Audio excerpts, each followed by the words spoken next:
and justices who understand the basic American right of each individual to make his or her own private moral and religious judgment.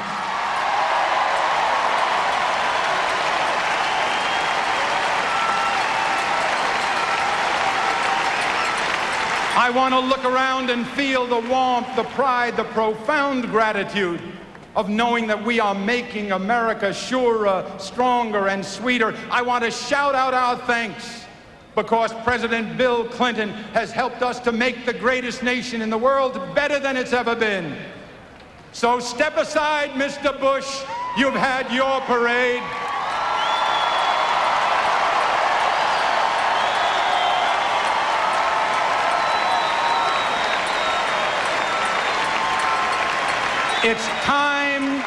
It's time for change.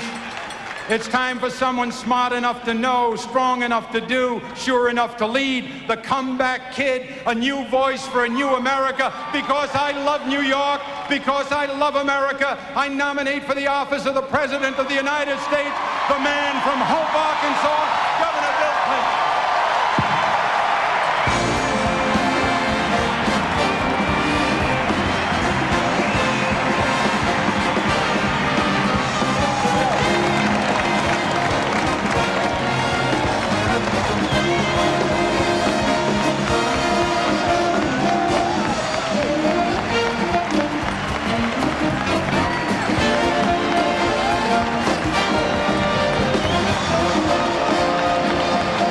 Cuomo doing what he was assigned to do. Hit the basic themes that Governor Bill Clinton wanted hit in the speech that nominates him for his bid to be President of the United States. Theme number one, America needs jobs, and Bill Clinton has a plan to produce more jobs. On that, in essence, said Mario Cuomo, Bill Clinton can and will deliver. Theme two, time for change after 12 years of failed leadership in the Democrats' view. Theme number three, we the Democrats are the unifiers, and so on down the line. Now there'll be two major seconding speeches.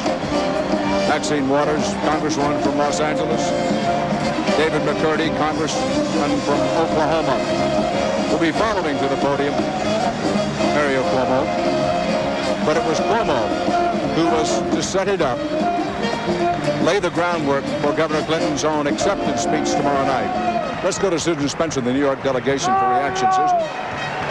Dan, between the shouts of Mario, I hope you can hear me. This was clearly the place to listen to Mario Cuomo's speech. The New York delegation went wild over this, responding at every jeer and every satirical jab at President Bush. I think from the standpoint of the Clinton campaign, they could hardly have asked for more. As you said, the emphasis on leadership, on the concerns of the middle class, and especially on change. Now the question may be whether Bill Clinton can match this speech. Dan? Now let's go over for to the California delegation with CBS News correspondent Ed Bradley. Ed? Dan, I think Susan was in a good place to hear it in New York, but I've got to tell you, this speech played well all over the hall. I'm not far away from the California, closer actually to the District of Columbia. You hear people shouting now, we want Bill and we want Mario. He did everything in this speech that they wanted him to do. He outlined the problems in this country, the perceived shortcomings of the administration in handling them, and the strengths and the ideals and the plans of Bill Clinton to take care of those problems. It was a speech that was well paced, it was well received. I'll tell you, it was about 6 or 7 pages long if you look at the printed version, and that last page was a real stem winder, and people down here really reacted well to it. Dan? Ed, that's true. And the 4 or 5 delegations we've had a chance to check with very quickly, that was pretty much the reaction. Particularly did Cuomo do a good job of building to a crescendo in those last 2 or 3 pages. Our CBS News coverage live from Madison Square Garden's floor in New York City will continue in a moment.